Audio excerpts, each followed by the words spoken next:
Hey, yo. Happy Memorial Day.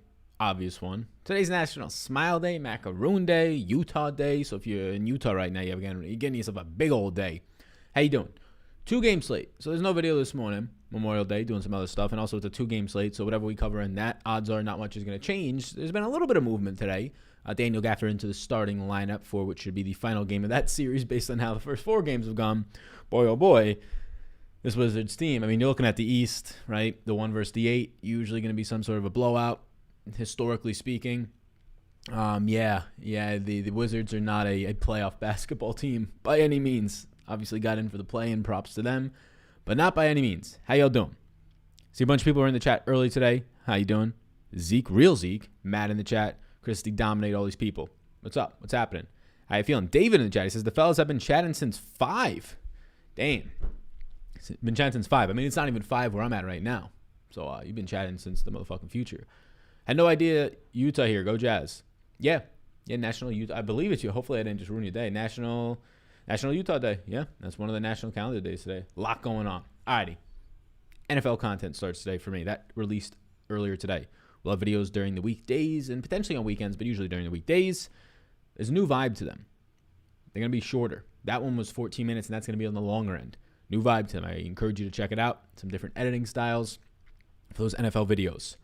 Any interest in Embiid today? Alrighty. Let's get into it. How y'all doing? So the slate's projected out. It's a 2-game slate, so leverage is all we really have to talk about today. You know the good plays. You know the players that are the studs. We don't have to dive too deep into this one, right? You know the guys who are going to be highly owned, but where's the leverage play? Where's the legitimate 1 to 2 guys on this slate today that everybody's going to need that will be below 20% owned? It's a 2-game slate, so 20% ownership is actually low ownership today. Expect guys to be pushing 50% owned. Do I have any interest in Embiid today? Of course. He's my number 3 play on the slate. He just dominated this team last time out. I mean, he would have scored 50 real plus points if he ever plays a fourth quarter. I don't expect Embiid to play the fourth quarter today. Well, actually, I'm projecting him to play 33 minutes, so I expect him to play part of the fourth quarter. But this one shouldn't stay close. Embiid will be the highest owned player today because Embiid should be $10,500. He's $9,500. I have 53 fantasy points, and that might be low if the game was to somehow stay close. I don't know if anybody has watched these games. Hopefully you have. Sometimes because I refer to a lot of tools and data and analysis and things like that. Popcorn machine, add more funds, on-off tools. To people just don't think I watch these games. Daniel Gaffer is starting today, by the way. Like him from a fantasy standpoint in terms of fantasy on offense. Daniel Gaffer on defense is, and look, Alex Len wasn't the answer. Robin Lopez should not be playing in this series, and neither should Daniel Gafford or Alex Len. They don't have a center that can do anything against Embiid. Rarely does a team. But Daniel Gafford is going to get destroyed in the first half today. He's opening the game against Embiid. He might foul out. That's your issue if you're playing Daniel Gafford today. He might foul out or get in serious foul trouble. Embiid is going to continue to dominate him. That last game, they kept Daniel Gafford in for his offense. Daniel Gafford was single-handedly a reason why Embiid and probably the game blew out early on in the second quarter. But man, oh man. Yes. So in short, I really like Embiid. Expect him to be 50% on today. Happy Memorial Day, Sal. Let's get this bag. Let's do it. Paul, I believe you were the one who I saw a DM. I'll respond to that over on Twitter. I believe you reached out to me, Paul. I think the short answer is no. There's no way to change the date for what you were asking unless you cancel and then re-sign up. They had him in the game by down 30 with 5 minutes left. Somebody says, you're talking about yesterday's games? Tatum killed it yesterday in Prize Picks. Yeah, Tatum was great all around. I mean, Tatum started the game off fantastic. I mean, they got out to the early lead. They're in Boston. They have the energy rocking. And then, of course, when you have 3 of the top 6 shooters in the NBA right now, in Kyrie, and maybe not Kyrie up there anymore, but 3 of the top 10 shooters in the NBA right now, Durant, Harden, it's really tough to weather any type of momentum storm that you have early on. That storm better be like a 30-point lead. But when your storm is like an 11-point lead, it doesn't matter. And you saw that yesterday with Kevin Durant yet again doing his thing, with James Harden yet again doing his thing. I mean, Durant going for 40+. Just yet again, the best leverage play on the slate now 2 days in a row, Durant. Make him $10,000. He's just way too cheap. Anything for Prize Picks? Yes, I have 3 plays on Prize Picks today. They're all fantasy point-based. We can talk about them in a second. So yeah, any questions, get them in right now for this slate. Any questions just in a general standpoint from a DFS strategy for a 2-game slate strategy for the NFL content I released today and things along that nature. Any questions at all, just let me know. Let's see. Good afternoon, everybody. Good luck today, says Ben Hardy. Ben Hardy, I appreciate that. Same to you. Sal, can you tell me your favorite prize picks today? I'm having trouble choosing. Yeah. So these are my 3 favorite today. I'm waiting to see if any of these drop, which I doubt it. But Tobias Harris over 38 fantasy points. Bertans over 16.5. Bertans starting yet again. I gave him 30 minutes of play. Could definitely play more than that. And Jonas Valanciunas over 38 fantasy points today. Jonas Valanciunas is playing massive minutes. I gave him 37 minutes today. He's well over a fantasy point per minute producer. All those things check out. Now, there's a couple of props that do look decent. John Morant's under 25.5 points looks decent. Season on the line, though, I could see John Morant playing 42 minutes, and that's where that gets a little bit sketchy because that's projecting John Morant for like a 38-minute game to see those under 25.5 fantasy or real-life points. Once John Morant goes in there from a player props perspective and he plays 42 minutes today, well, then it's like, okay, well, it's actually looking like a no bet to, if anything, the opposite side of it. So I'm going to stick to the fantasy points on this smaller slate today, especially in elimination games where the other team, like the opposing team that can be eliminated today, can legitimately play their guys 44 minutes. Like Westbrook could play 44 minutes today in an elimination game, would not be shocked by any means, right? Does Westbrook injury scare you away from him? No, I'm projecting Westbrook for 40 minutes of play, full run, bada bing, bada bang. I got Westbrook today for the most fantasy points on the slate for 57.1 fantasy points. I have him right now for about 4 more fantasy points than Embiid, and then I have him for 10 more points than anybody else. So Westbrook is projected for 10 more points than anybody else not named Joel Embiid today. Somebody says the top 8 plays on the slate. Yeah, so for a 6-game slate, I don't have top 8, but I have, or a 2-game slate, I have top 6. And these are what the top 6 is looking like right now. So those are the top 6 plays. Wow, they fit perfectly. Look at that. Those are the top 6 yeses. Those might have changed, actually. Let me see. Let's see if those changed. My top 6 yeses. 1, 2, 3, 4, 5, 6. No, they're all the same. They actually changed barely. I just flip-flopped these fellas right here.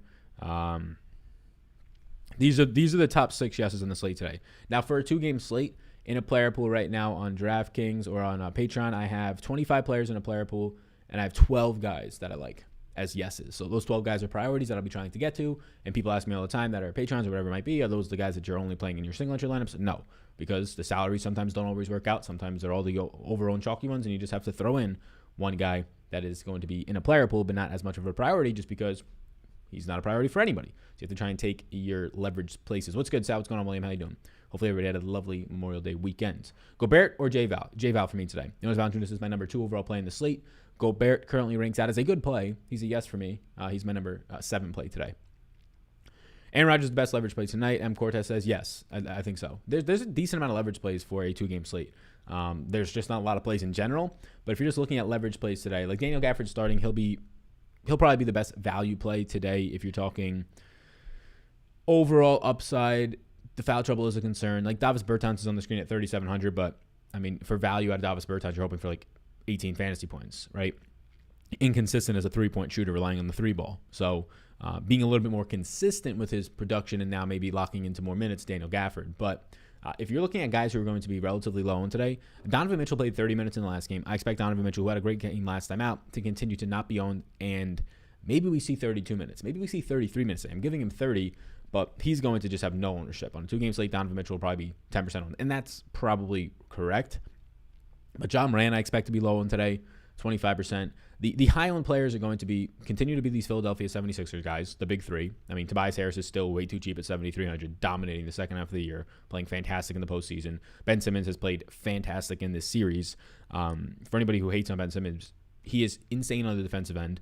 And then you take that back over to the offensive end. Right from the jump last game, had like 6 of the first 8 points 2 days ago. Just looked incredible. Yeah, so good. But Embiid, Westbrook, Tobias Harris, Ben Simmons, expect those guys to be like some of the highest owned guys on the slate today. I think Jonas Valanciunas will be up there as well.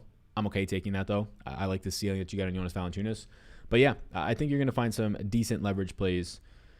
Joe Ingles, hope that you can get 23 minutes. But we can start to talk about like favorite leverage plays momentarily. There's nobody below 10% owned that I'm really looking to play today. Those would be like, oh, these guys are going to get time in a blowout, because on a 2-game slate, below 10% ownership today is literally the guys barely getting in the rotation in the playoffs for like 12 minutes a game. I mean, you're looking at the DeAnthony Meltons, the Dwight Howards, the Derek Favors, the Georges Niangs, the Korkmazes, the Alex Lenz, Robin. Literally all those guys are getting somewhere from 5 to 12 to 14 minutes if they're lucky, right? So assuming that somebody doesn't go off in a blowout run today, Look for guys who are going to play 20 to 24 minutes, not be owned. Ish Smiths of the world, Joe Ingles of the world, Jordan Clarksons of the world, even at their price points, they still offer some value because on a 2-game slate, you need to get something to pay up for Westbrook or Embiid today. Morant and Mitchell or Conley and Beal? Conley and Beal. Hope you're doing well today too, bro. Appreciate that. Do you think Len is out of the rotation? I don't think Len is out of the rotation. I think he just plays the same 10 minutes. I don't expect Gaffer to play 30 minutes today. I just don't. I have Gafford at 23 minutes. I gave him an extra minute. I have Len and Robin Lopez filling in the rest of that run, filling in the remaining 24 minutes with like 11 minutes apiece, 10 minutes apiece really, and then I have them playing small ball. Ish Smith or Seth Curry? Seth Curry. Paying up for Embiid or go more balanced with 7 to 8 guys. I'm paying up for one of those players. If Embiid is the guy you want to pay up for at $9,500, that's fine. My single entry lineup is going to come down to Embiid versus Westbrook. Westbrook is clearly more expensive at $1,500 more expensive, and with a lack of value on the slate, not named Davis Bertans. Like, if you take out Davis Bertans, you have Daniel Gafford, right? 2 value plays. Outside of Davis Bertans and Daniel Gafford, now you're starting to just, maybe not punt, but it's Danny Green relying on 3-point shooting, Seth Curry relying on 3-point shooting, right? And so is Bertans, but at least Bertans is $600 cheaper, right? $700 cheaper. Grayson Allen, who not going to play as many minutes as last game. There's some foul trouble concerns going on with that team in the last game, but Grayson Allen, 26 minutes or so, right? So, yeah, not great. Not great by any means, bub. But I would say Marvanovic or LeBron. There we go. Says Bismack Biombo up in the chat. Do you punt on Thibault? No. If you're going to punt on like one of these guards, it would be Grayson Allen for me. Like, he saw the big minutes in the last game. He's clearly in the rotation right now. He's way ahead of Desmond Bane in the rotation. He's way ahead of DeAnthony Melton in the rotation. He's way ahead of Tyus Jones in the rotation. Why? Because he has one skill set. Two, to an extent. He can be pesky on defense, and he shoots threes, right? He provides a good amount of spacing for a team that doesn't have... He provides a good amount of spacing for a team that doesn't have a good best player who's a shooter. Ja Morant drives Russell Westbrook-like, and has a traditional center who can't shoot threes, Jonas Valanciunas.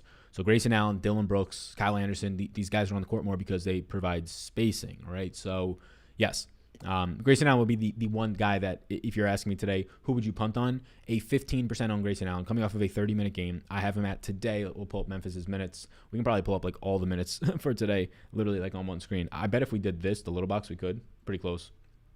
But if we pull up Memphis's minutes on the screen right now, I've got Grayson Allen at 25 minutes today, and he's in a player pool. He's not projecting out great, 18.3 fantasy points, but for $3,600 on this type of a slate, it's going to be in play for me. Again, we'll rely on 3-point shooting. Might rely on steals, which is sketchy, but a 2-game slate, not picking up ownership. I think that's okay. Now, on the flip side of that today, you're going to see Grayson Allen there. He's going to be 15% owned today. Davis Bertans is probably 30% owned. So you can play both of them. You can play one of them. If you have a chalky lineup today and you're like, I'm going to get Davis Bertans, the highest owned value play today, for $100 less and half the ownership, and a projection difference for me of, let's see, I have Davis Bertans at 20 points flat today and Grayson Allen at 18.3. So it's a decent projection difference, 1.7 points if we're talking a 2-game slate. That's a 2-point difference is a lot of placings, right? In your placings just for your tournaments and things like that, and even cash games. But I would sell that projection of a point to a point and a half for half the ownership on a player, right? It just makes you way more unique and gives you a lot more upside for when you do place. Haven't checked in since NFL. Sal, background looking good, Sal. Thanks, Kevin. Yeah, so Kevin, a lot of people like yourself, they're going to see a lot of differences. They're going to see an uptick in production quality, the new studio, and different styles of videos coming NFL season. The summer videos for the prep up to the season-long stuff, not DFS or sports betting or props, that's going to be 10-minute quick videos. The one today was 14. The one tomorrow is going to be like 13, but we're going to ideally fall in a range of 8 to 12 minutes. And there's a totally different vibe to them, so I'd encourage you to check them out if you haven't yet. And they're quick, so they're quick hitting. You can watch them quick. Then when the NFL season comes, similar things, I'm going to incorporate some new stuff in. Sal, why don't you like Bertans on Prize Picks since he can't even score 1 points? I don't know what that question means. Why don't I like Bertans on Prize Picks since he can't even score 1 point? I don't know what that means. Bertans is not a player that I really have any interest in taking on Prize Picks. His prop today, I have him at like 20 points. Bertans' prop on Prize Picks for points is 16.5. I don't have any interest in that. That's like the difference of 1-3. He's such a volatile player, so I don't want to have any props on him when it's that close. Does Westbrook injury scare you away? No. Morant or Mitchell today? Morant. And Morant will be low. Like, Mitchell will only be like 10 or 12% owned, but I do believe that Mitchell is clearly going to play less minutes. Like, there's a chance Mitchell plays 10 less minutes, 12, 14 less minutes. I mean, that'd be extreme, but then Morant today. And they are pretty similar point per minute producers. Like on the season, Morant's like 1.12. Mitchell's like 1.2 when everybody's healthy. Maybe a little bit higher, but definitely Morant for me there. And the nice thing is that if you're playing Morant today, you're not going to get a very high-owned John Morant. Like John Morant might be 25% owned on a 2-game slate. That means he might be like the 13th highest owned guy. Well, why is that today? Well, Tobias Harris is cheaper. Ben Simmons is cheaper today. Mike Conley is cheaper, a significant amount, and projects out not exactly the same, but pretty damn close, right? His own teammate, Jonas Valanciunas, projects out better. Bradley Beal's not that much more expensive, right? So you can Joel Embiid for all that matters is $1,000 more. That's it. Thoughts on Rudy today. My number 7 overall play. I prefer Jonas Valanciunas and Embiid at the center position. So I expect in my single entry lineups not to get to Rudy Gobert because Jonas Valanciunas is cheaper. Harris or Conley today. Tobias Harris was my number 1 play on the slate. So I'll be going Tobias Harris. Hi, Sal. It's been a while. I've asked a question on the live chat. The channel has grown so massively. Is it viable? Thank you. I appreciate that, Jay. Jay, you said it's been a while.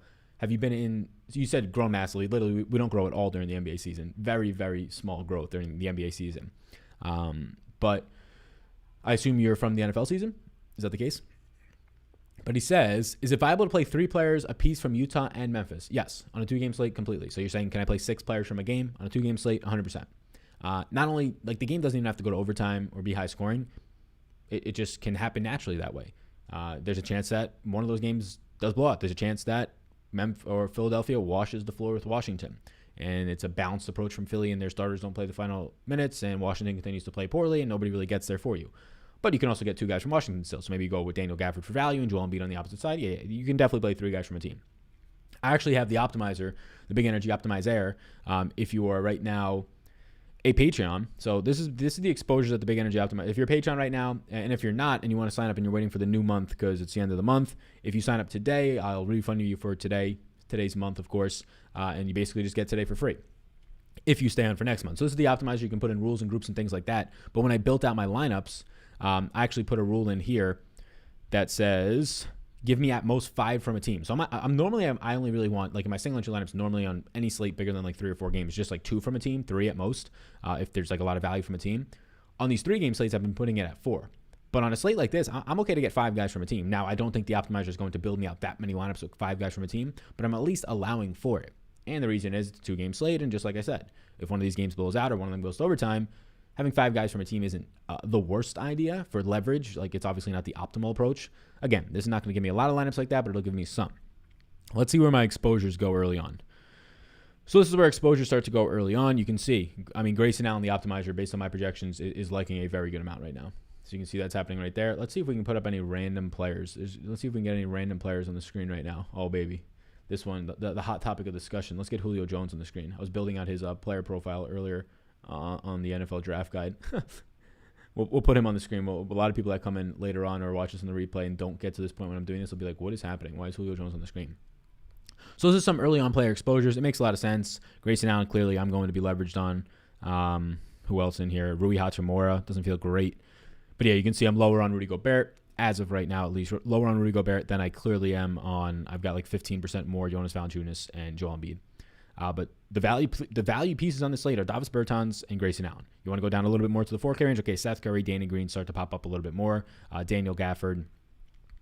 Where is Daniel Gafford? So Gafford's only at 19%, which is probably going to be where he's owned. So it looks like I'm going to come in around the field on him. The reason why Gafford's not popping up as much is because of these guys, is because of the value that Jonas Valanciunas and the ceiling combination that he's putting off, obviously Embiid, and then some other center options like Rudy Gobert, and really like the only other starting center option on this slate. Sal, buddy, always great to catch you live. How's your day? Says Redman. Hey, it's going well. Thank you. I appreciate that. It's going well. Seems like you prefer more players from the 76ers game over the Utah game. 76ers game has more blowout potential. Thoughts? Yeah, it has more blowout potential for sure. The problem, though, with the blowout potential stance is that I really have had trouble finding where it's hurt me from playing 76ers so far in this series. The 76ers are very interesting to me because of the cheap price tags that they're at. Like Seth Curry and Danny Green play 30 minutes a game, and they're at the 4K range. And sure, they're going to be very volatile because they depend on three-point shooting and shooting in general. But, even if the game blows out, they're going to play 25 minutes at least. Danny Green, 26 minutes, last amount, scores 27 fantasy points, right?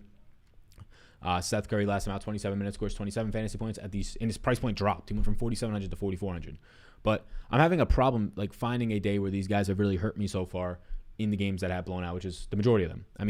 Tobias Harris only plays 32 minutes last time out. If a game stays close, he's going to play 37, 38. All right, 32 minutes, he scores 45 fantasy points. Like, that's how bad this Washington team is. And if you think that this Washington team has any interest in even, I mean, maybe for the first 5 minutes of the game today, they'll have some energy, but has any interest in even caring about this game, you couldn't be further from the truth. Basically, in the second quarter of that last game, once they got down by 10, which is going to happen in this game unless there's a crazy injury, they just had no interest at all in playing basketball. And that's why Tobias Harris can score 45 fantasy points in that amount of time. Joel Embiid, in 28 minutes, can score 57.5 fantasy points. So, and a lot of people were asking, a couple people were asking in the Discord, and a lot of people, I say a lot, 2 people commented, like one person reached out, like, hey, why do you really like Embiid today? And I was like, well, Embiid in these first couple of games of the series should have been dominating them. But the games blew out, and he only played like 26 minutes, and he shot poorly. But Embiid is going to dominate Daniel Gafford and Alex Len. You saw it in the last game, and now he gets Daniel Gafford again starting in this one. Triple J or Gafford, give me Jaren Jackson Jr. Any interest in Favors? No. I don't even think Favors made a player pool. No, I Favors at 12.7 fantasy points in 14 minutes. No interest. Rayan Salimi says, Ben Shapiro vibes. All right. Yeah, he's my cousin, so it makes sense. Who do you like on Prize Picks today? I have a couple of overs on fantasy projections only right now. I have Tobias Harris right now at over 38, and I have Jonas Valanciunas. So I have Tobias Harris at over 38, Jonas Valanciunas at over 38. I have starred Davis Bertans over 16.5, but I think I talked myself out of that one. So Tobias Harris and Jonas Valanciunas both over 38 points. And then from a props perspective, John Morant under 25.5, if you're looking at any type of props specifically. But I haven't placed that one yet. Jordan Clarkson today gave him 20. The issue is the minutes. Like, Donovan Mitchell's now back. Jordan Clarkson is not a good defender. They don't really need Jordan Clarkson's offense that much in this series as much as they need defense. I mean, they're getting offense from Mitchell and Conley, right? They'll get enough offense from 20 minutes out of Jordan Clarkson. They don't need 25 or 26. Floyd Mayweather or Logan Paul. Logan Paul is going to knock his head off. The entire chat's heads explode by saying that. No, come on, guys. 22 minutes is what you should expect out of Jordan Clarkson. He's not going to be able to pay off a $6,000 price tag in that time unless his 5 or 6 threes all go in today, which is always a chance on a 2-game slate. I'm not that interested. 76ers -9 today, Sal. No interest in the spread of that game. I don't have a bet on any of that type of stuff. I have just the props. But honestly, if I had to give you right now, I mean, here's my 30-second always spiel on NBA lines. Right now, if you're playing that line, you're playing it just to be entertained tonight, right? So if you're okay putting $10-20 on, just like as if you were going to the movie theater, put it on there. Take the Sixers at -9. That's the side I would take. Washington is out of this series. They have no hair in the world on the series. I don't know how they even stay close. It doesn't even matter if Westbrook is half efficient. It doesn't matter. It doesn't matter at all. They're not going to win. But if you're betting an NBA spread right now, in general, if you're betting him, you're a losing player. It's just how the NBA is. Even professionals don't bet the NBA long term outside of props and specialty props.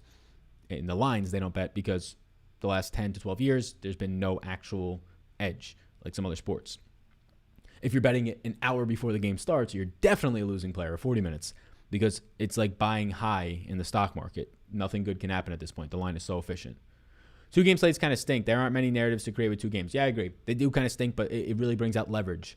It really brings out leverage. It brings out the reasoning to play a Grayson Allen today and hoping that he just hits his 3 or 4 threes today. Fucking dying. No way Logan will win. Yeah, no shit. What about Dylan Brooks and Kyle Anderson today? Prefer Dylan Brooks more. There's a higher minute ceiling, as you've been seeing. Higher volatility in a Dylan Brooks type of a player. Like, Kyle Anderson's kind of priced for what his role is. He's priced to stretch, grab a couple of rebounds when Jaren Jackson Jr. is not in foul trouble. Kyle Anderson's ability to get more rebounds really does struggle. He stretches out a little bit more. His ability to get blocks struggles, playing further away from the basket. So Dylan Brooks offers you more volatility, both good and bad. Bad from a foul trouble standpoint, good from a can play 40 minutes in this game and is a fucking dog out there on the court. Hustles nonstop the entire game. You know you're getting everything out of Dylan Brooks. So Dylan Brooks for sure. Embiid will have 20-plus fantasy points after the first. Ooh. Oh, boy. Oh, boy. Where does Royce rank today for you? Royce O'Neal ranks out for me today overall as a number 20 play on the slate. Don't sleep on Ja. Yeah, I agree. I'll pay the $100 more, says Joe. Gobert is always getting more points than Jonas Valanciunas. Is he, though? Is Rudy Gobert always getting more points than Jonas Valanciunas? Because I remember in game 1 of the series, Jonas Valanciunas, believe it or not, shut down Rudy Gobert. And in that game, Jonas Valanciunas scored 37, and Rudy Gobert scored like 34, 35. Jonas Valanciunas scored 36 last time out. Yeah, I'll take Jonas Valanciunas' ceiling. What you're getting out of Gobert, especially the more that Donovan Mitchell is going to play right now and just take away from what Gobert can do, what you're getting out of Gobert right now is nice minutes, 36 in back-to-back games. You're getting a quality player out of him, of course, but you're getting somewhat of a limited ceiling. Like that 50 points that he scored in game 2, probably not going to happen again. He shot 82% from the field. He ended up having, in that game, I believe, 5 blocks. Probably not going to happen again. The ceiling on a Jonas Valanciunas today, for similar ownership to Rudy Gobert as well, is 60 points. Rudy Gobert's ceilings are usually capped around 50. So for guys who have similar projections for me today, I have Jonas Valanciunas at 44.6 fantasy points today, and Rudy Gobert at 41.52. So Jonas Valanciunas is actually better, but similar projections. I'll take the guy with the higher ceiling, even if it comes with a little bit more ownership. I got them dirty bird. Call me Julio. Staying away from Embiid and Westbrook for obvious reasons. My question is, who do you pivot into the situation? J. Val and Conley or Gobert and Brooks? Jonas Valanciunas and Conley. Tobias Harris is a must today. Yeah, he's my number 1 play. Harris or Conley today? Harris. Is Embiid a must in your lineup? No. The decision between Embiid and Westbrook is the decision for me. And right now, I believe I am going to probably lean Westbrook, but we'll have to see what the salary looks like. What's your advice on starting a business, salvage your media? Yeah, I mean, find an area that you have both a skill and it's corny to say passion, but strong interest in. If you're going to start a business in I don't know, Post-its, you're probably going to get really fucking bored about Post-its, right? Like within a couple weeks, even if it's somewhat profitable. Also, outside of like that basic stuff, although you won't stick to it, all that type of stuff, overhead, reduce overhead. So many people want to, in the book that I was just reading is good, but just in general, I've reduced overhead, like from the start. So online businesses obviously naturally reduce overhead by not having to have a physical space and location, not hiring a shit ton of employees or contractors, not having a ton of dumb purchases. Reduce overhead as much as possible. Reducing your monthly costs as much as possible obviously increases your profit, but it allows for less headaches. It allows for sustainable business practices, staying lean. Those are like general tips. But there's so many different things after you find out what space you want to be in. Okay, now how do I start to market? Okay, now how do I start to automate my marketing? Okay, now how do I start to automate this and that? What's the best systems to use? Best way to produce content, because every single company, no matter what you're making, should have content. Otherwise, you are not a long-term profitable business. We're successful. Simmons and Joval or Kyle Anderson and Embiid? Give me Simmons and Joval. Ben Simmons and O'Neal or Conley and JJJ? Ben Simmons and O'Neal for me. Actually, no, Conley and JJJ. Conley and JJJ. What about Russ today? Yeah, the answer, Russ is fine. Russ is my highest projected player by 4 points over Embiid. Russ versus Embiid is your actual answer today. Russ has had a problem in this series for the most part. He gets there when he does get there for you in fantasy, and you're like, what do you mean he's got a problem? He scored me 60. Yeah, I mean, he's barely getting 60 playing 42 minutes, right? I prefer Russell Westbrook to Embiid today. They'll have similar ownership. Russell Westbrook is more expensive, so if you can make it work, fine. If you can't make it work, Embiid's a fine alternative. But yeah. Yeah, Westbrook's 10 points higher than anybody else in my projections. If you can get the Russell Westbrook today, that's great. Do you think you could play both Embiid and Westbrook today? With Embiid's price point, it actually makes it a little bit okay. Like Westbrook's obviously makes it a little difficult, although he should be $12,000+ in this type of a 2-game slate. But let's say you play Grayson Allen, right? Play Grayson Allen and you play Davis Bertans today. 2 guys who are going to rely on 3-point shooting, 2 guys who you really don't feel comfortable playing ever. But let's just say you do that. I mean, literally, Davis Bertans scored 10 points and 2.5 points in his last 2 games. Like, this guy fucking stinks, right? But regardless, like, I don't know why they did not trade him when they could have and they signed him to this extension. I mean, Davis Bertans fucking stinks. He made like a couple threes one time for the San Antonio Spurs and everybody loved the fucking guy. I need to clear my throat. I need some water. But if you do that, if you play Westbrook with Embiid today and then you put the 2 3K guys who actually have some upside and Grayson Allen and Davis Bertans together, you have $5,500 left over in your lineup. So now let's say you say, okay, I want to get all the value in there and I'm going to play Daniel Gaffer. Now you have $6,000 left for each of the guys in your lineup for 3 spots. So it is possible. You're obviously really leaning a lot on the fact that Westbrook's got to score. Westbrook and Embiid got to go for like 60 plus. They just got to. Like the second Jonas Valanciunas scores 50 or anybody else on the slate scores 50, you're probably just done in that lineup. You're probably going busto. And now when you're stuck in this like $5,500 to $6,000 range, there's not much left there. Like maybe you can add into your lineup a Danny Green, which allows you to maybe go up and get Tobias Harris or Mike Conley, but then you're struggling to get, I don't know, Jaren Jackson Jr. into your lineup. So that's not a terrible lineup. It's just really not that bad of a lineup. I mean, you can get Ben Simmons in there, but that's like the ultimate stars and scrub lineup. You're hoping that just pure fantasy points is enough to get you there. The value doesn't matter. You're hoping that the pure fantasy points of a Westbrook 70-point triple-double in his last game is enough to get you there. I need to call in a favor. See if my girlfriend can bring me a water bottle from the cabinet. We're going to call her live right now. Let's see what we got. Simmons or Conley? Simmons. Should I be scared of Green and Curry today? I would prefer Curry, but no, you shouldn't be scared. Hello? Hello? Can you? Yeah, I'm still doing this stream, but we have water bottles in the cabinet. Can you bring me one? My throat just feels like I swallowed a whole eraser. I just got like something stuck in it, and I don't even know what it is. But yeah, I'm gonna cough up the whole eraser. Thanks, appreciate it. Sick. All right, Ja is a must today. Somebody says, is he though? Must watch. Yeah, Ja is a must watch. I mean, Ja is Russell Westbrook. But he's younger and he has a little bit more hops. Simmons or Conley today? Simmons. Green or Hachimura? Green. Valley putting up 50. All right. Yeah, he's not projected to put up 50. He's got a ceiling well above that, though. I'm semi-sold on Embiid as a pay-up, trying to decide between Conley or Mitchell today. Conley, if I had to pick one. Thank you. Appreciate it. Do you think Morant over Simmons is a good lower ownership pivot play today? Yeah, Morant will probably be 20% less owned.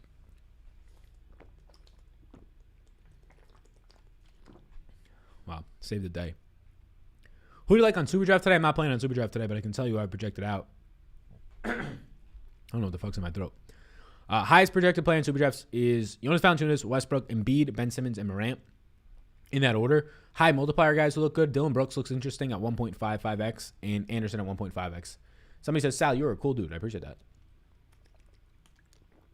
Thank you, 2K, boss man. Ja going for 50 to 60. No cap. Oh, boy. Oh, boy. I hope so. He's low owned. I'm looking to get there. I'm looking to get to Ja in these single entry lineups. Trying to play Ja Morant, though, with a combination. I mean, it's possible. You can play Ja Morant, Embiid, and Westbrook today and actually not have that bad of a lineup. You really can. From what I'm seeing right now, you really can. It's just that you're deciding to put in, like, every value piece today that doesn't feel that great. Like, you're forcing in, like, a Royce O'Neal with Davis Bertans and Grayson Allen, and that's not great, right?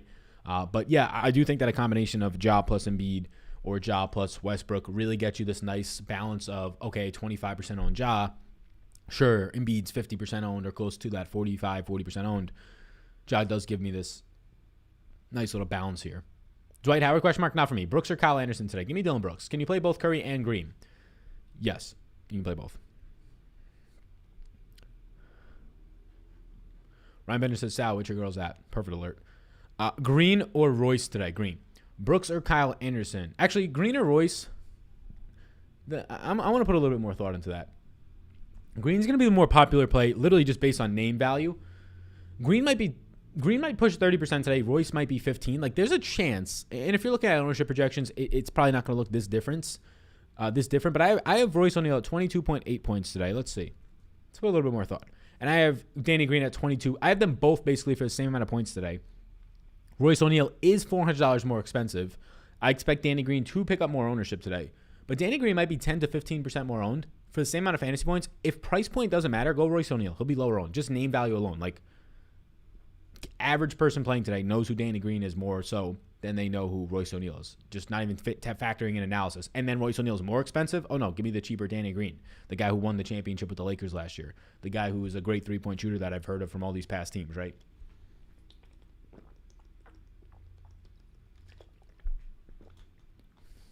Brooks or Kyle Anderson? Brooks pretty easily. Morant or Simmons today? Simmons if you don't care about ownership. Simmons or Harris, who would drop more fantasy points? I'm going to go with Harris today. John Morant or Mitchell? Morant. Mitchell will be probably the lowest owned stud today. Like, if you're looking at guys above $7,000 today, Mitchell is going to be easily the lowest owned for obvious reasons of he might be 15% owned for obvious reasons of just the minutes limit. Can Hachimura be decent? He could because he plays big minutes, but I'm not really interested in Rui today. I got him at 23 fantasy points or so, so I guess he's somewhat in play. Hill is good for how cheap he is. Hill as in George Hill at $3,200. You're looking for a pure punt play. George Hill's not really going to play in a blowout as a veteran. George Hill, you're hoping plays, 18 minutes today, I think I have George Hill at. That's what he's played in 2 out of the first 3 games of the series. I have George Hill at 18 minutes. I have him in a player pool at $3,200. Yeah, that's true. Hill's actually an interesting cat because if you just want to say that Davis Bertans sucks, and that's the case, you can kind of take out Davis Bertans and put in George Hill instead into like these like stars and scrubs punt builds. George Hill shooting guard eligible, clutch, right? These stars and scrubs punt builds, and you get $500 more back into your lineup, which is a difference between getting like Joe Ingles or Royce O'Neal and Jaren Jackson Jr., who Jaren Jackson Jr. has upside, right? So I don't hate that. I actually like that a decent amount. Like punting with the George Hill today. More times than not, he's going to score you. My projection on George Hill is 13.8 fantasy points. But if you get that one game where he makes an extra 3, and now he's got 17.5, and that 17.5 lets you get Jaren Jackson Jr.'s 38-point game. And now you have those two guys together, and right, you're starting to build a narrative, and that's how it happens, stars and scrubs. So there is a massive advantage to playing an Embiid and a Russell Westbrook today. And it is like you might just cash no matter who else is in your fucking lineup. Because there is a real chance that Russell Westbrook goes out and does his triple-double thing, puts it down, and he goes out there and he scores, let's see. I have him projected for 57. Russell Westbrook goes out there and scores 63 fantasy points. He plays 40 minutes today in their last game. 63 fantasy points. Embiid, game stays somewhat close into the third, fourth, right? Embiid scored 60 fantasy points. You got 120 fantasy points combined out of those guys. Nobody's coming close to that. Like, even the ceilings, like I said, Jonas Valanciunas is 60, but odds are, percentages, you're talking games of poker, games of DFS, game theory, odds are on the rest of the slate that nobody even touches 50. So now you're at like a 10 to 15 point swing advantage of everybody else in the slate. Other thing that is interesting today and to watch is Bradley Beal. I don't think he's going to be anywhere near leverage. I think Bradley Beal will be probably top 5 ownership today. It's going to be Russell Westbrook, Embiid, Tobias Harris because he continues to dominate at a cheap price point. And then you're looking at like Mike Conley, Bradley Beal, Ben Simmons, type of range, Jonas Valanciunas. But Bradley Beal is interesting mainly because of the price. Because if you wanted to say, okay, I know I want to go with Embiid, but let's play this narrative of the Russell Westbrook scores 60, but instead we insert Bradley Beal, who scored 56 in game 1 of this series, right? We insert Bradley Beal. We go from there. We get a $1,900 discount. The one thing I will say about Bradley Beal, though, is Philadelphia kind of figured him out. After game 1, they figured him out. They said, Westbrook, do whatever you want. You stink. You're inefficient. Do whatever you want, guy. The one guy who can hurt us and play efficient and shoot 56% on 23 shots, right, in game 1 is Bradley Beal. In that game, 7-point difference compared to 2 blowouts since then. They figured him out since then, I would say. Shot only 38% in that last game. But that 38%, 10 of 26 shooting, wasn't just because Bradley Beal was inefficient. They were playing some good motherfucking defense on Bradley Beal. Can Thibault be similar to George Hill today? George Hill is going to be a better point-per-minute producer. Thibault can find himself on the court more if defense is needed late in the games on a Bradley Beal or a Westbrook, right? He can find himself in the game for 22 minutes. What do you need at a Thibault? I mean, the only way Thibault gets you there is from his defense, right? I mean, you're looking at the game where he scored 23.5 points. 18 of those points, 18 of his 23.5 fantasy points were from steals and blocks. He had 9 steals and blocks in game 2 of the series. He had 4 steals and blocks, so 8 of his 9.5 fantasy points, right? I mean, this guy only scores via steals and blocks. That's literally it. He's not going to score really any other way for you. Steals and blocks and maybe free throws. So Thibault is way, way, way less reliable than a George Hill, who will at least take 6 shots, and maybe he lucks into a 4 of 6 shooting day and has 10 real-life points, gets you his 3 assists, and now he's got 16 fantasy points, right? Who's Thibault? He's garbage. If you want to talk about fantasy purposes, Matisse Thibault is garbage, yes. If you want to talk about real life, being a specialty player into a role, he is a very good specialty player into a role. PJ Tucker, garbage in fantasy. Real life, if you're talking about spacing the floor for a specific team and all you're having to do is knock down your threes at a decent rate, quality player, good team player, right? That's what Matisse Thibault is. He's arguably one of the best, he's definitely one of the best off-the-bench defenders in the league. The problem is he offers a 0 on the offensive end. You can't keep him on the court. His plus-minus doesn't matter. He can be playing the best defense ever. Doesn't matter when he's a 0 on offense. Dropping in from DFS Army. Good luck tonight, fellas. Says DFS Madness. Thanks, man. Grayson Allen, Bertans, Gafford, or Curry, Danny Green, and Lopez. I'm not playing Robin Lopez today, so no. Beal projection, 47.2 points for me. Shrug the H2O. Yeah, I don't know. There's something stuck in my throat. I'm probably going to have to get a cough drop after this. We're dying in the streets.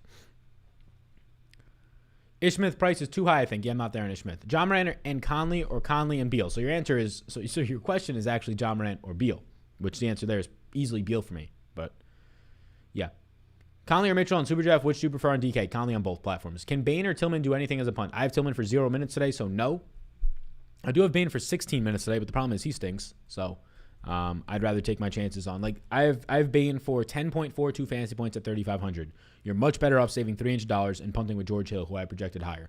So before you entered Bane into your lineup, I would much prefer George Hill. I'd even prefer Nato. I'd prefer Grayson Allen if you could afford him, of course, right? But yeah, Curry or Green. Give me Curry over Green today, but close on both of them. I mean, very, very similar players. Both start, both play. If the game stays close, 30, 32 minutes. If the game doesn't stay close, 25 minutes. And it comes down to who has a better shooting night on the night, which is as random as it gets on a night-by-night basis. Rui or Danny Green? Danny Green. How many minutes do you have for Ish today? 23.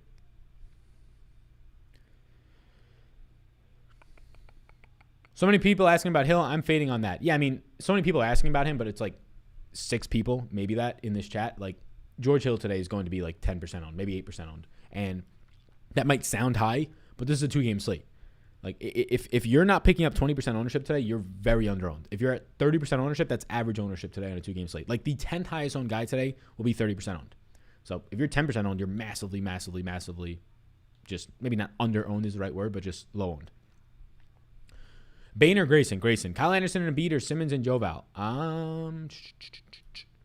Anderson and Embiid. Ish okay to get to for my last spot today. Let me see. Ish Smith is your last spot at $4,500. Yes. Over Ish Smith today, I massively, massively prefer Daniel Gafford. I massively prefer Danny Green, Royce O'Neal, Seth Curry, and Rui Hachimura. So all those guys I prefer over Ish Smith. Gafford is a must today. I strongly disagree on him being a must. There's a lot of value today. He's not a must. Him starting does not change much for Daniel Gafford. Daniel Gafford starting today ensures him of 20 minutes of play. It does not ensure him of 30 minutes of play. It ensures him of 20 minutes of play if he stays out of foul trouble. Daniel Gafford starting today makes me like him probably less. Projection-wise, it looks a little better because it's a stable projection from a minute standpoint on average. Daniel Gafford starting today is the definition of picking up 2 personal fouls in the first 3.5 minutes. There might not be a situation all NBA season long more than going up against Joel Embiid as a young center who does deal with foul trouble in his own right to start a playoff game, high energy, high intensity, all that stuff. Joel Embiid will suck fouls out of you. Joel Embiid dominated Daniel Gafford in that last game. He's going to go physically at him. There's a strong chance, relatively stronger, right?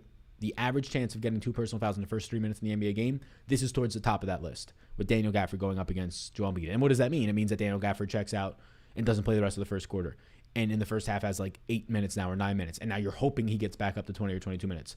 I'm very concerned about Daniel Gafford today for that perspective. And if this was a 6 or 8 game slate, I'm not even mentioning that. But it's a 2-game slate. So if 30% of the field wants to own Daniel Gafford, we have to start thinking of things that are relatively likely to happen compared to how often that actually happens. So if he gets into quick foul trouble, who do you think plays backup 5? I don't care who plays backup 5. They all stink. Alex Len and Robin Lopez both stink. If Daniel Gafford gets into early foul trouble, he's still going to play 18 to 20 minutes. He's just not going to play 22 to 24 minutes, and he's not going to be as much in a consistency in terms of like a flow. Like his massive 2 dunks that he had in the last game, you're probably not going to have a flow like that. Who checks in directly after? 12 minutes, 14 minutes of Alex Len, 12 minutes, 14 minutes of Robin Lopez, which means nothing to me. They have 3 centers on this team, so the ones not named Daniel Gafford who are strong producers don't mean anything to me. Thoughts on Dwight? You're hoping for more blowout run, which he's been getting the last couple of games. Can't go there, though. Gafford or O'Neal in my utility spot today. So for me right now, Gafford versus O'Neal, I have O'Neal at 22.8 points, and I have Gafford at 22.8 points. So Gafford is $300 less. Gafford will be higher owned. Gafford will probably be twice as owned as O'Neal today. Maybe not twice as owned. At least, I would say 10% higher owned. Gafford is the better play on paper. We'll put it that way. So Gafford is a higher floor, a higher ceiling, or a higher ceiling, a similar median, and a shakier floor. So I would still go Gafford versus O'Neal. If you try to tell me somebody else, like Gafford versus Seth Curry, that's where I start to think about it a little bit more. I'd probably go Seth Curry. But Gafford versus O'Neal, yeah, I think you go Gafford. I think taking on any potential risk that there is of foul trouble is there when you're facing against O'Neal, who just struggles to score fantasy points in general. I'm sure he's a good value at $3,200, but I'm fading. I think he's 20% owned. Yeah, I think George Hill will be closer to 10% than 20%. I'd be surprised if he hit 20% owned today. Bertans and Grayson Allen or Hill and Danny Green today? Bertans and Grayson Allen. I just hope the Grizzlies win the series. I bet 100 to win 700. Yeah, you're far down on that one today. I don't think they're going to win the series. Maybe a game. Beal or take the savings on Ben and move up somewhere else. Take the savings on Ben and move up somewhere else.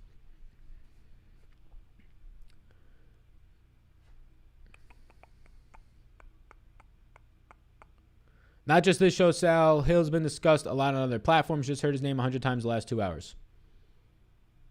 Yeah, I don't think it'll matter. I don't think George Hill hits 20% on today. I would bet a good amount of money that in the average contest tonight, George Hill is 12% under 10 than he is 18 to 20. I also don't think you've heard his name 100 times. I don't know how much content you listened to in the last 2 hours. I feel like that's impossible. I feel like just anchoring bias, you probably heard George Hill's name brought up 2 or 3 times on a show because it's a 2-game slate and everybody's name has to be heard. But people are going to click the game logs. They're going to see George Hill scoring 16, 12, 10, 8 points, and they're going to have no interest. You also have to keep in mind that, like 300 people are watching this live. Even like the most popular shows in the industry have like 1,000 people watching it live. Like you're playing in contests with 20, 30,000 people. So most of the people are going to play in those. So even if everybody followed the advice, which is not the case, it still wouldn't be that impactful in the ownership. Favorite leverage plays tonight? Yeah, so guys that I think will be like on a 2-game slate, leverage plays, I'll just say guys outside like the top 10, 12% owned. I think Dylan Brooks has massive upside. He's a leverage play. I'll be interested to see what happens to Daniel Gafford's ownership today. He clearly looks great, but I could probably stay away from it. But Dylan Brooks, Ja Morant will be lower owned for the quote-unquote studs on this slate. So Dylan Brooks and Ja Morant. Other than that, you're not going to find anybody below 10% ownership that matters. They're going to have to get there in like some crazy blowout. So Dylan Brooks, Ja Morant, and Grayson Allen. Grayson Allen would be like the 12 to 15%, maybe a little bit higher than that, but somewhere in there owned play that you're just hoping scores 20 fantasy points in 25 minutes of play, which is more than possible for him. So those are like the leverage plays, the guys that aren't going to be 40% owned today, right? How many 76ers is too much for single entry? However many you want. 3, 4, 5. I mean, if you feel good about your lineup, I'm not trying to play 5, but yeah, however many you want. But he said pounds, LMSAO. I mean, the guy wrote pounds. He said, I just hope the Grizzlies win the series. I bet 100 to win 700 pounds. That's what he wrote in his comment. So, yeah. Bertans. I ran to that one. Nato or George Hill today? George Hill. How many 76? Oh, wait. It's Ja and Kyle Anderson or Brooks and Tobias Harris? Brooks and Tobias Harris. Any interest in Rui? Some. Is $300 too much to leave on the table? Nope. The $50 holla says dominate. $50 holla. Hey. What do you think about Mitchell today? Going to play 30 minutes. Hopefully he plays 32 if you're playing him. But yeah, don't expect much out of Donovan Mitchell today. I would not expect much. Bertans or Grayson Allen? Bertans and Grayson Allen, I would go. They're the same fucking player today. Right? I mean, flip a coin. Grayson Allen's cheaper. He leaves like an extra $100 on the table. Sure. Grayson Allen and Bertans will both be 15 to 20% owned. I think Bertans will be slightly higher owned. They're both going to rely on what they do from three-point range. So they'll shoot 7 shots today. They'll probably all be 3-pointers, and you got to hope that they make 4 to 5. And odds are most of the time they don't, and that's why they're this cheap. So if you force me to pick one, I'll go Grayson Allen. I think Bertans will be 25% owned. I think Grayson Allen will be 10.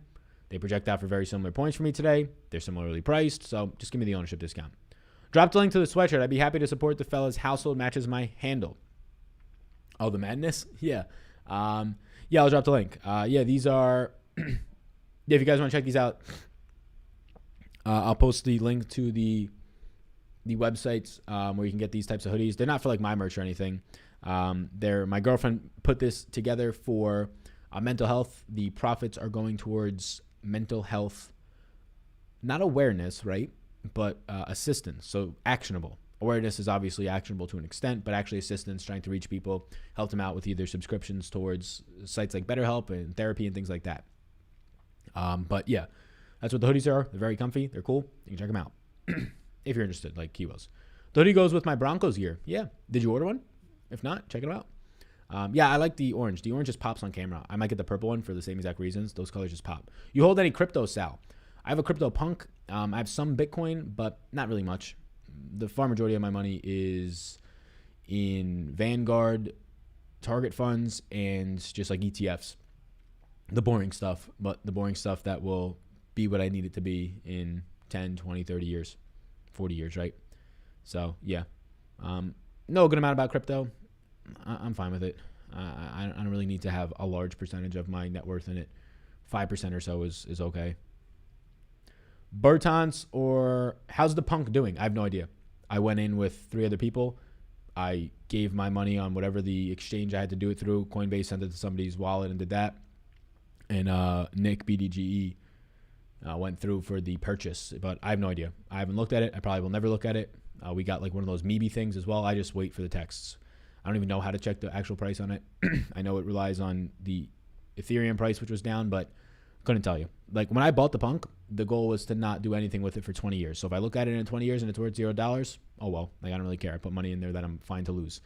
If it's worth the same amount or a lot of money, cool. That's just the way that I invest. Whatever money I put into something, I mean, obviously, if I'm putting it into an ETF in the market, it's going to go up. Otherwise, we have a lot more problems in this world, and my account's not going up, because if the economy's not going up for that long of a time, there's an issue, right? Big issue. But those types of things like crypto and all that, I just look at it as money that I just don't need or don't have and see what happens. Green and Gaffer, or Allen and JJJ? Allen and JJJ. Do you like JJJ's last piece? I think he's the best play in that 5K range. Bertans or Dwight? Bertans. How would you rank Jonas, Gobert, and Tobias? Tobias, Jonas, and Gobert. I actually like Bertans tonight because he hasn't had a good game in a while. It's just a matter of time. Yeah, I mean, the whole it's due narrative, maybe. Sal, check out the movie Greater about Brian Wortherell's life. Outstanding flick.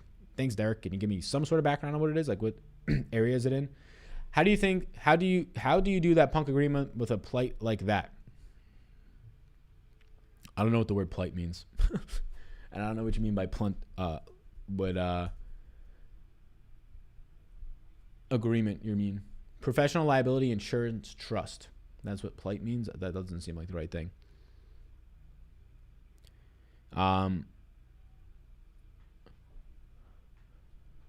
Bro punk at 176K. Bought 2 million SHIB for $14.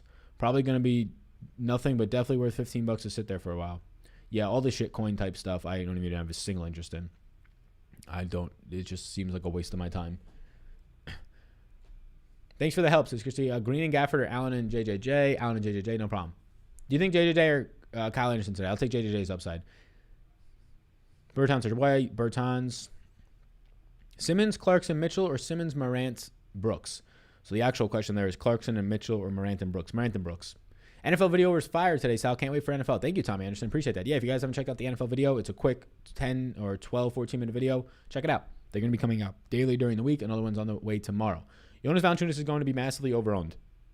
I don't know about that. I mean, like, what is massively overowned? If Jonas Valanciunas is 30% owned on a 2-game slate, where 1, 2, 3, 4, 5, 6, 7, 8, 9, 10, like, if 10 guys are going to be 30+% owned today, and Jonas Valanciunas is one of them, how is that massively overowned? I don't really know. Hutchinson is a punt. I have him for 0 minutes today. Sorry if you already answered this, but it's Kyle Anderson and Embiid or Simmons and Jonas Valanciunas? Simmons and Jonas Valanciunas.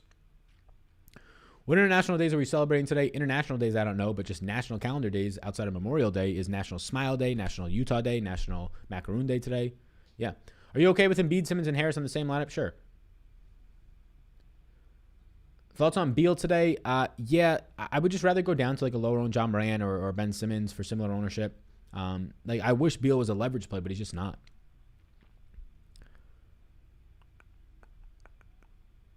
Split. So you asked me, how do you do the punk agreement with the split like that? I mean, we don't have like a formal. I think we might have had like a formal document. I don't know. It's just trust. Like we're friends. So if somebody takes the money, if somebody takes my $10,000 investment and runs, so be it. I'll probably be mad for a little while, but so be it. That's on me for trusting somebody like that. Can't blame anybody else but myself. But yeah, it's the whole gentleman's agreement. We're friends. We know each other. We're also all content creators. So like the fact that Nick's worth is on his reputation. Like if Nick was to take the money and run on us, it just takes us to put out some content videos on how this guy is a scumbag and taking the money and ran on us, and that really hurts his brand and all that. So I guess there's some naturally built-in leverage that we have on each other in that regard. But yeah, if somebody did something like that to me, it would be on me at the end of the day. I just purchased a purple hoodie. Hey, John, I appreciate that. Let me know what the purple hoodie is. I might purchase one too. Niang or Thibault today? Thibault, if I had to pick one. He has more upside to just play more minutes. You got to hope for all those defensive points. Rui Green or Curry? Curry.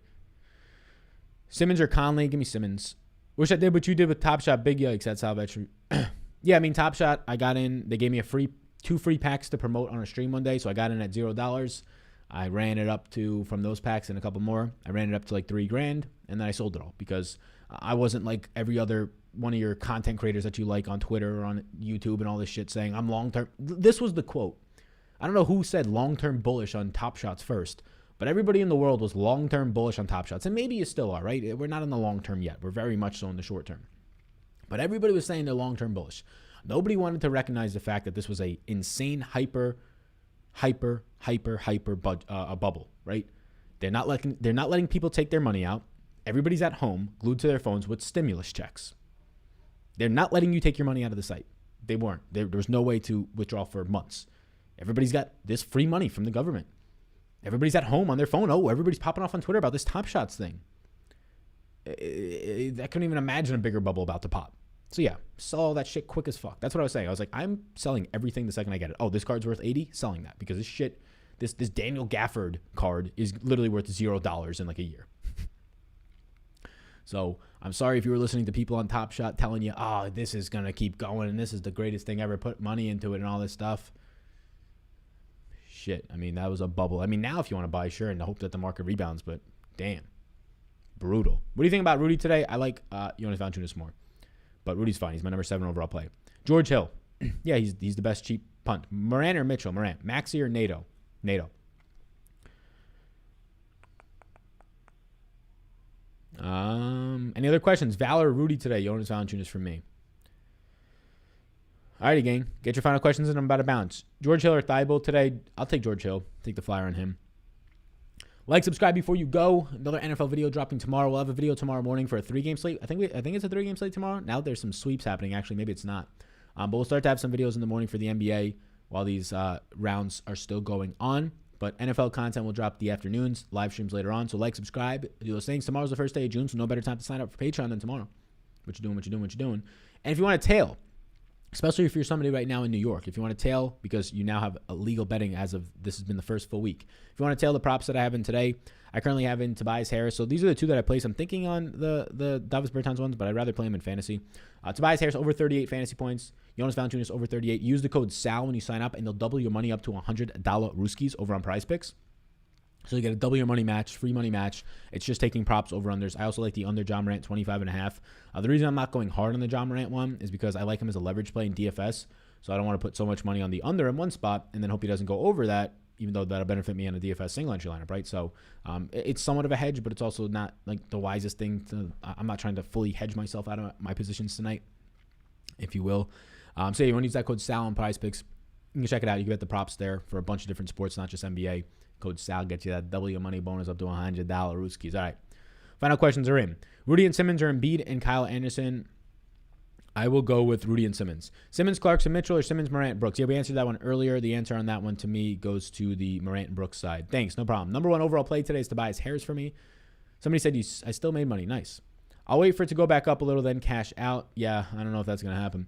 What's the NFL video on tomorrow? The top 4 running backs. So what we're going to be doing over this week is going through the top probably 15 to 20, I'll see, 4 guys at a time.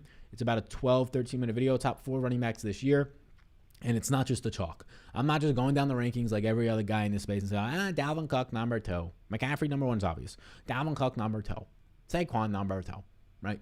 We're going to actually project out this year, not tell you what happened last year and just throw that on this year's rankings. Terrible. Any reason you're not liking Mitchell? He's injured. He's playing 30 minutes a night. Mitchell's in a player pool for me. I'd just rather go to John Morant for value. Like if John Morant and Mitchell are going to be relatively similarly owned today, just give me John Morant, the guy I know is going to play 40 minutes in an elimination game, rather than Mitchell, who they can just continue to play 30 until the series is over and he gets some time. Have a good night. Same to you. Jazz Players Minutes. We will end on the Jazz Players Minutes. Peace out, everybody, tonight. Enjoy the rest of your day. Best of luck on this slate. Gafford or Royce. Give me Gafford. I'll see you on the next one. Like, subscribe, do those things. A lot of content coming your way. Memorial this week for golf. All those projections are on Patreon. I don't think I'm going to do a golf video, though. I am choosing to, now since it's June, tomorrow's technically June, but focus on NFL content outside of the NBA stuff. Peace out, gang. See you in the next one.